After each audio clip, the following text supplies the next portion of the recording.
Assalamualaikum warahmatullahi wabarakatuh. Perkenalkan, nama saya Tarisa Anggun, NPM 1911080406 dari Fakultas Tarbiyah dan Keguruan, Prodi Bimbingan dan Konseling Pendidikan Islam. Video ini saya buat untuk memenuhi salah satu tugas dari mata kuliah Bimbingan dan Konseling Karir yang diampu oleh Bapak Nedi Kurnaidi, MPD. Saya mengambil materi tentang pemahaman diri. Baik, dalam video ini saya akan menjelaskan apa itu pengertian dari pemahaman diri, tujuan dari pemahaman diri, faktor-faktor yang mempengaruhi pemahaman diri, serta aspek-aspek dalam pemahaman diri. Sebelumnya saya ucapkan terima kasih dan selamat menyaksikan. Baiklah, pertama yang akan saya jelaskan yaitu tentang pengertian pemahaman diri. Banyak sekali para ahli yang mengemukakan tentang pemahaman diri ini. Di antaranya yaitu menurut Santrok dan Hartono. Menurut Santrok, pemahaman diri atau self-understanding adalah gambaran kognitif remaja mengenai dirinya, dasar dan isi dari konsep diri remaja. Sedangkan menurut Hartono, pemahaman diri siswa sekolah menengah atas adalah pengenalan secara mendalam atas potensi-potensi dirinya yang mencakup ranah minat, abilitas, kepribadian, nilai dan sikap, yang mana pengenalan siswa atas pribadinya sendiri mencakup dua sisi, yaitu yang pertama, pengenalan siswa atas keunggulannya, dan yang kedua yaitu pengenalan siswa atas kekurangannya sendiri. Dalam modul layanan informasi tentang pemahaman diri yang disusun oleh tim konselor RSMABI Jawa Tengah menggambarkan bahwa pengenalan terhadap diri sendiri merupakan kemampuan seseorang dalam mengeksplorasi potensi diri sendiri yang terdiri dari potensi fisik dan potensi psikisnya. Potensi fisik yaitu kelebihan pada anggota badan, panca indera, beserta kekuatan atau kualitasnya. Sedangkan potensi psikis yaitu keseluruhan kemampuan dan kekuatan yang dimiliki seseorang yang berkaitan dengan kemampuan kejiwaan, antara lain yang pertama yaitu intelektual, bakat, minat, dan sifat atau ciri-ciri kepribadian.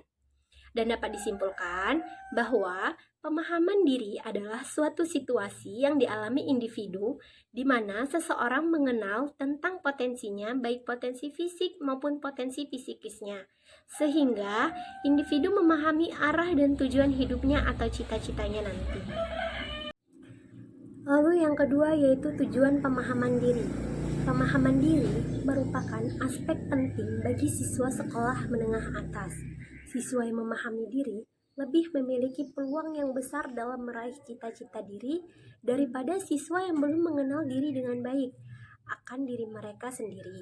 Karena apa? Karena mereka yang memahami diri telah memahami kemampuan, minat, kepribadian, dan nilai termasuk kelebihan dan kekurangan yang ada dalam diri mereka. Sehingga nantinya mereka memiliki arah dan tujuan hidup yang realistis di mana mereka memiliki cita-cita yang sesuai dengan potensi diri mereka. Adapun tujuan dari pemahaman diri bagi siswa yaitu yang pertama, mampu mengeksplorasi potensi diri mereka yang mencakup minat, abilitas, dan cita-cita sehingga individu dapat merencanakan karir yang sesuai dengan potensi diri. Lalu yang kedua yaitu siswa bisa mempersiapkan diri dengan baik dalam memasuki dunia kerja. Dengan persiapan yang matang, individu dapat mencapai kesuksesan dalam berkarir. Yang ketiga yaitu siswa mencapai kematangan dalam perkembangan karir. Dan yang keempat yaitu siswa mampu mengambil keputusan karir secara mandiri. Lalu materi yang ketiga yaitu faktor-faktor pemahaman diri. Pemahaman diri atau minat, abilitas, kepribadian, nilai-nilai dan sikap, kelebihan dan kekurangan, tentu saja di dalamnya ada yang mempengaruhi, yang dipengaruhi oleh faktor internal dan faktor eksternal. Faktor internal yang turut mempengaruhi pemahaman diri ditentukan oleh diri terbuka dan tertutup. Kepribadian yang terbuka berkontribusi positif terhadap pemahaman diri, sedangkan kepribadian yang tertutup adalah faktor penghambat dalam pemahaman diri. Lalu faktor eksternal atau lingkungan yang mempengaruhi pemahaman diri antara lain yaitu lingkungan keluarga, teman sebaya, dan sekolah. Selain faktor internal dan eksternal yang sudah dijelaskan tadi, pemahaman diri siswa juga dipengaruhi oleh pelaksanaan layanan informasi dalam bidang bimbingan karir, yang mana materi dalam pemberian informasi kepada siswa yang mencakup potensi diri seperti minat, abilitas, nilai-nilai dan sikap, serta kekuatan atau kelebihan dan kekurangan atau kelemahan diri. Baiklah, untuk materi yang terakhir yaitu tentang aspek-aspek pemahaman diri. Banyak aspek yang harus dipahami oleh seseorang. Di antaranya yang pertama, aspek fisik. Artinya, individu harus mengenali dan memahami kondisi jasmaninya dengan segala potensinya. Hal ini dianggap penting agar individu mampu mengambil keputusan dengan tepat dan mampu menyikapi hidup ini dengan benar.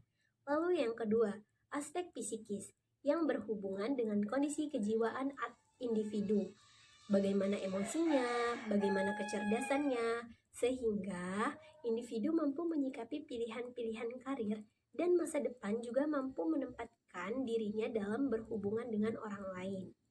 Lalu yang ketiga, aspek minat. Hal ini penting untuk dipahami individu. Karena apa?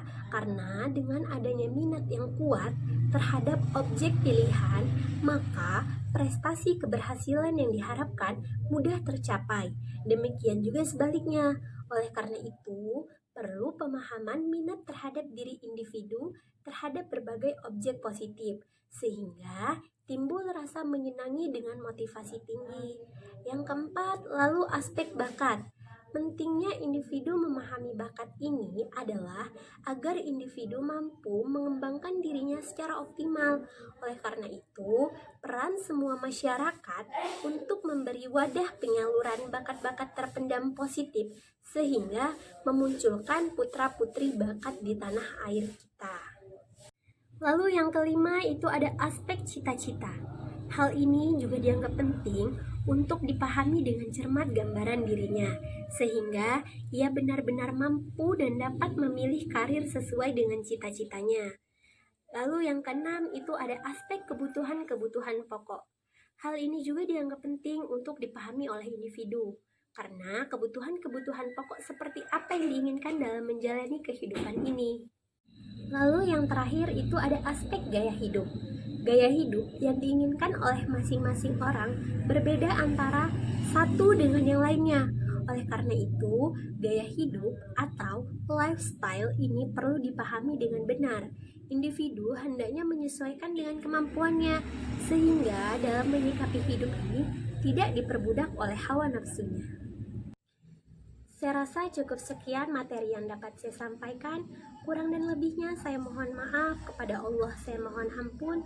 Saya ucapkan terima kasih dan semoga bermanfaat bagi kita semua. Wabillahi taufiq wal hidayah. Wassalamualaikum warahmatullahi wabarakatuh.